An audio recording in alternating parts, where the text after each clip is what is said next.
Dear students, today I'll be discussing the text of the chapter How Plants Make Food.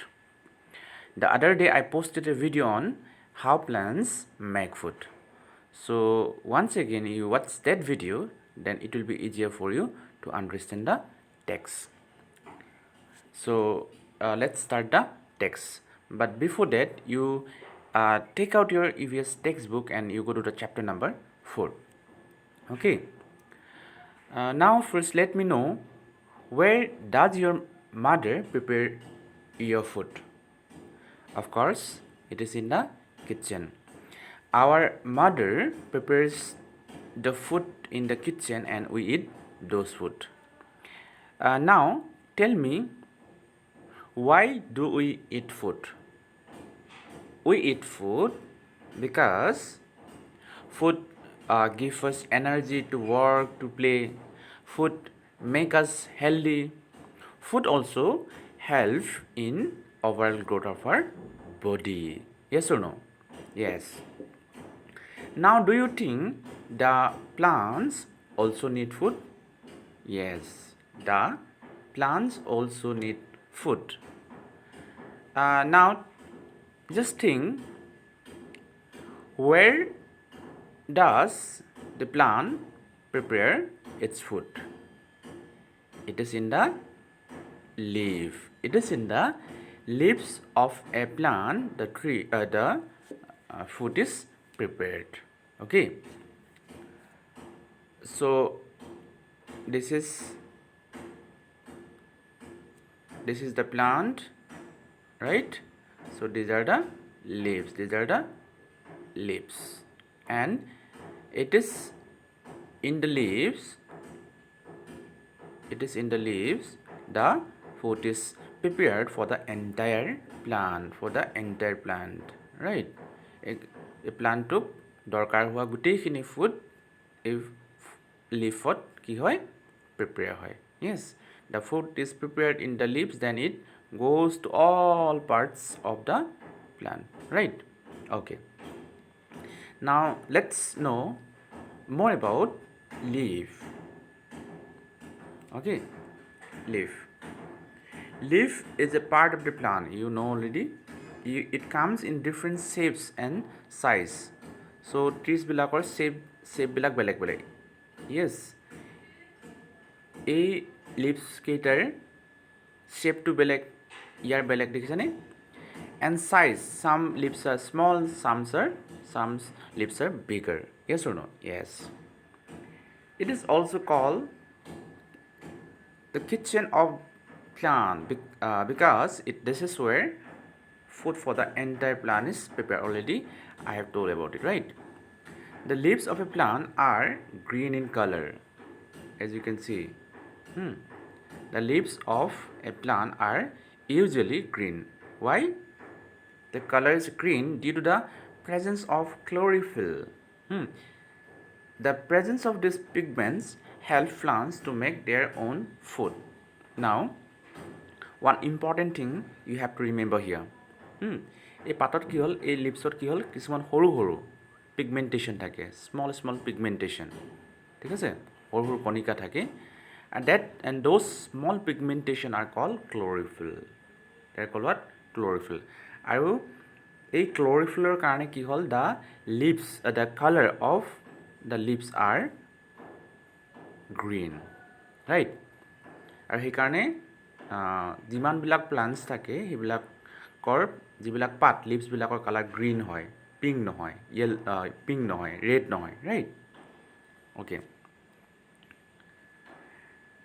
And this ক্লৰিফিল এই পাতত যে পোৱা যায়, লিভছবিলাকত যে যিটো ক্লৰিফিল পোৱা যায়, that chlorophyll also help in the preparation of the food for the plant. ঠিক আছে, এই ক্লৰিফিলৰ থকাৰ কাৰণে এই ক্লৰিফিলে কি কৰে, it also help in the preparation of the food for the plant.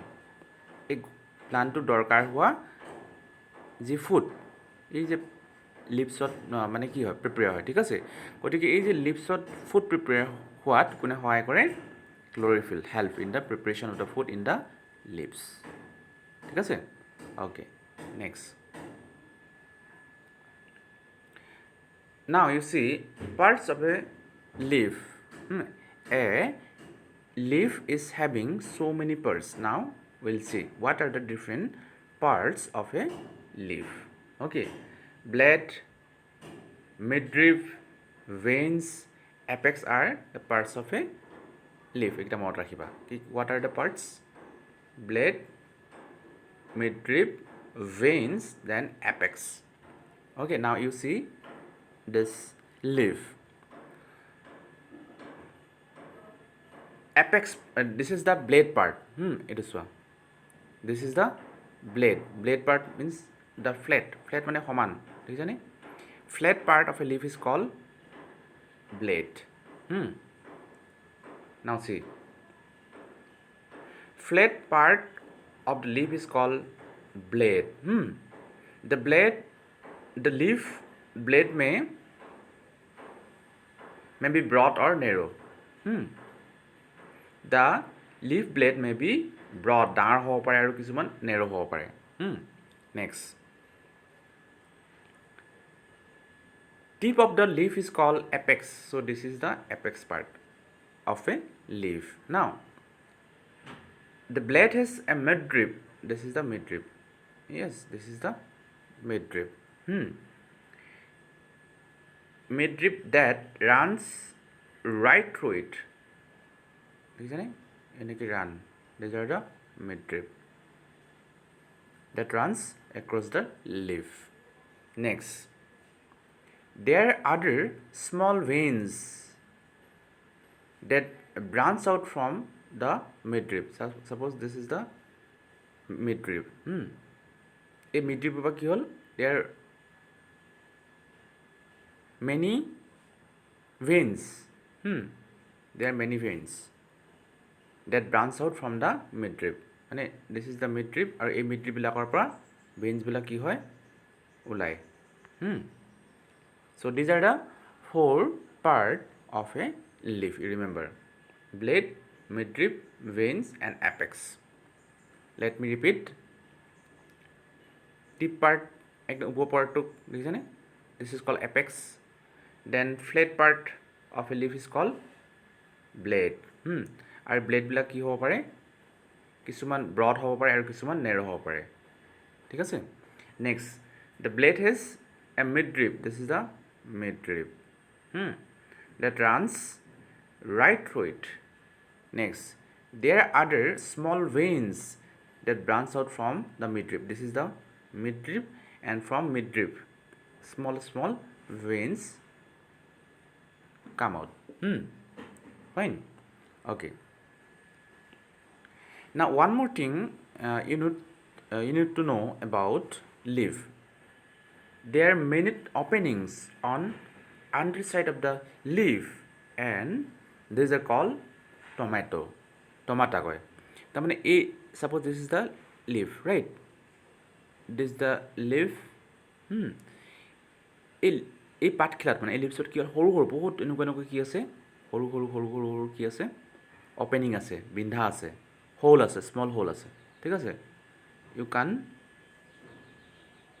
C, তুমি দেখি নোপোৱা, বাট যদি কিবা লেন্স আছে, লেন্সে যদি চোৱা, if you see through a lens, then you can see some of the small holes. So, and these holes are called tomata. These holes are called tomata. আৰু এই tomata বিলাকৰ কাৰণে কি হ'ল, এয়াৰ পৰা CO2 মানে কাৰ্বন ডাইঅক্সাইড গেছ সোমাই, আৰু গছৰ পাতে বা প্লান্টছে কি ৰিলিজ কৰে? O2 means oxygen. আৰু অক্সিজেন মানে এণ্টাৰ, আৰু কাৰ্বন ডাইঅক্সাইড গেছ এণ্টাৰ কৰে through this tomata.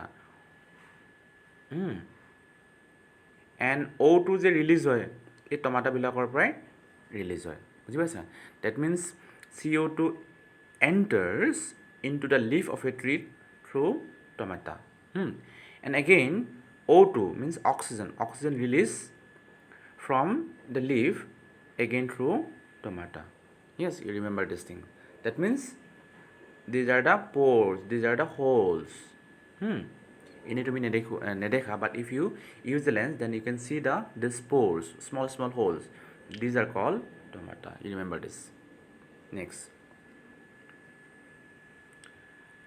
how do leaves make food? That day I discussed in details, but let me repeat it again. Plants need water, carbon dioxide, and light to make their food. Yes, water korba pai. Water. From where does a plant get its water? How? Yes. কেনেকৈ পায়? From the root. গছৰ যিটো root থাকে মানে শিপা থাকে, সেই শিপাই কি কৰে? The roots of a tree absorb water from the soil. আৰু ৰুটে মানে কি আৰু এবজৰ্ব কৰা সেই ৱাটাৰখিনি গৈ ultimately it reaches the leaf.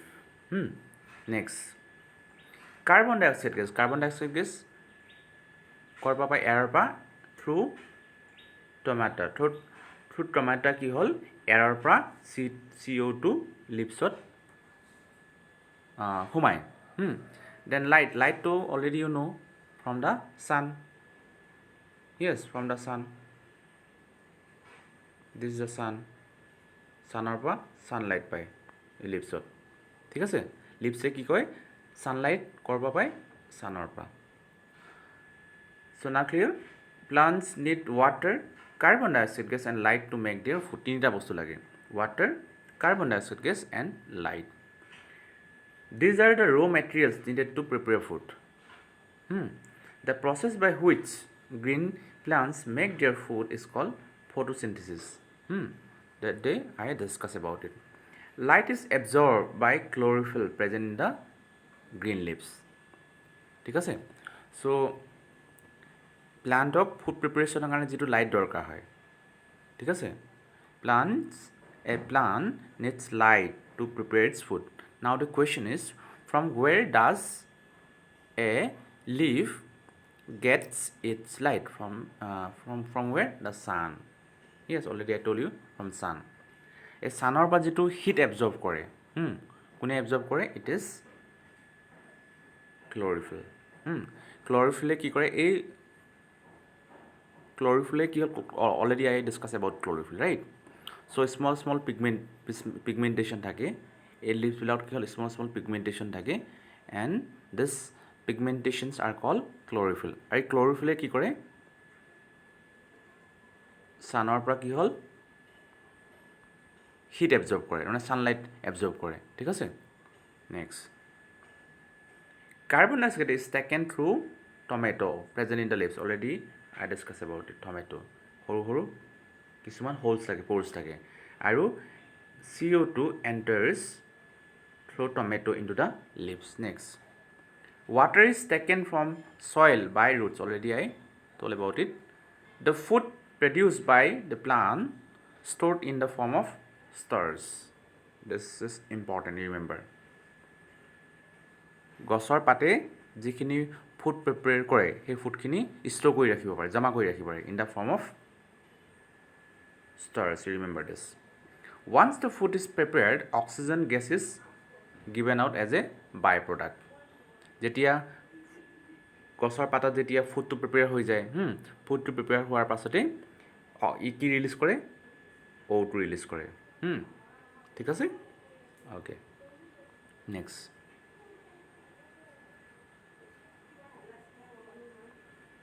plants and animals. Now let me tell one thing. Plants and animals are interdependent. মানে ইটোৰ ওপৰত ডিপেণ্ড কৰে.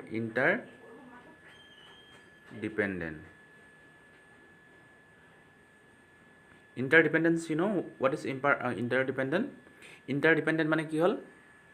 ইটোৰ ওপৰত ডিপেণ্ড কৰে. প্লাণ্টছবিলাকে ডিপেণ্ড কৰে তোমাৰ হিউমেন বিং, এনিমেলছৰ ওপৰত, ঠিক আছে? আৰু এনিমেলছে কাৰ ওপৰত ডিপেণ্ড কৰে? প্লেণ্টছবিলাকৰ ওপৰত ডিপেণ্ড কৰে. কেনেকৈ? Let me explain it. Plants and animals R dependent on ইচ আদাৰ. মানে যদি প্লাণ্টছ নাথাকে, এনিমেল জীয়াই নাথাকিব, and if there is no animal, then also the plants won't exist, right? This interdependence help in maintaining the balance of nature. And you can see there is a balance in nature. Nature ki hoise balance ase. You cannot see imbalance in nature. আৰু সেইটো কিহৰ কাৰণে হৈছে animals আৰু প্লেণ্টছৰ কাৰণে plants are the primary producers of food প্লেণ্টছবিলাকে কি প্ৰডিউচ কৰে ফুড প্ৰডিউচ কৰে আৰু সেই ফুডখিনি the plants produce food. It produce food in the form of fruits, in the form of grass, in the form of roots. Our plants দিয়ে fruits দিয়ে grass দিয়ে. So hey fruits or grass kune who eat or who take animals and human beings, right? Planeting animals depend on plants for food, while flesh-eating animals depend on plant-eating animals for food. So have you understood it? So etia ki jibilak suppose zebra, this is zebra, this is deer. So a deer and zebra, these are two plant-eating animals. Why they are called plant-eating animals? Because they eat plants or grass as their food. ঠিক আছে therefore they are called plant-eating animals. So এই plant-eating animals kita foodৰ কাৰণে for food this plant-eating animals depend on plants. এই plants বিলাকৰ ওপৰত depend কৰে right. Again যিবিলাক flesh-eating animal আছে say for example tiger বিলাকে কাৰ ওপৰত depend কৰে flesh-eating animals again depends on plant-eating animals. Yes, okay. A chain is formed where each living organism in the chain depend on small lower plants for food. This chain is called food chain. Yes, তাৰমানে nature যিমান animals আছে যিমান plants আছে যিমান যি আছে আৰু they all are dependent. Yes, এটাৰ ওপৰত আনটো ডিপেণ্ড কৰে. It is like a chain. It is like a chain. তো কেনেকৈ why is it called like a chain? Because this zebra, yes, it takes grass or leaves, right? Again this zebra will be taken as food by the tiger. Yes, so this is why it is just like a chain, one depends on another. Plants give out oxygen that is required by all living beings. Etia already I discussed the plants bilake ki kore for food preparation it needs carbon dioxide gas. Yes, আর সেই carbon dioxide plants of food preparation or karone dorkar hua CO2 carbon dioxide gas kune die we release আমি যেতিয়া আমি উশাহত কি লওঁ oxygen লওঁ আৰু কি আমি ৰিলিজ কৰোঁ কাৰ্বন ডাইঅক্সাইড গেছ ৰিলিজ কৰোঁ আৰু আমি এৰি দিয়া এই এনিমেলছ বিলাকে এৰি দিয়া যেটো carbon dioxide gas who takes the plants needs. বুজি পালা আৰু যেতিয়া এই প্লান্টছ বিলাকে ফুড প্ৰিপাৰেশ্যন কৰে আৰু কি গেছ ৰিলিজ কৰি দিয়ে O2 মানে অক্সিজেন আৰু সেই অক্সিজেন কোনে লয় এনিমেলছ লয় হিউম্যান বিংছ লয়. ইয়েছ, তাৰ মানে আমি কি বুজি পালোঁ animals human being give the plants CO2. Yes, and plants and animals give human beings O2. It means jodi ami animals bilak if the human beings the animals won't give CO2 then a plants cannot prepare its food, right? Again if the plants don't give us O2 oxygen then we will die. Animals will die, we will die. That means human beings, all the animals will die because of why lack of oxygen. কারণ oxygen তো আমি ট্ৰিৰ পৰাহে পাওঁ প্লান্টছৰ পৰা পাওঁ ঠিক আছে. so this is how plants, animals, human beings all are interdependent. ঠিক আছে. Animals in turn give carbon dioxide gas that is used as a raw material by the plants to make their food. Yes, so বুজি পালা তাৰ মানে animals give the free CO2 and plants give animals O2 ঠিক আছে okay so I think you have understood the chapter so again I tell you first you watch the other video first video then you will get to understand it in the first video I have discussed in details how plants prepare its food ঠিক আছে okay now we'll move to exercise so these are the exercise you multiple choice questions you do this at home write true or false next write one word answer these are the one word answer yes you do yourself at home but this question and answers I'll give right এই question answer kita moi dim next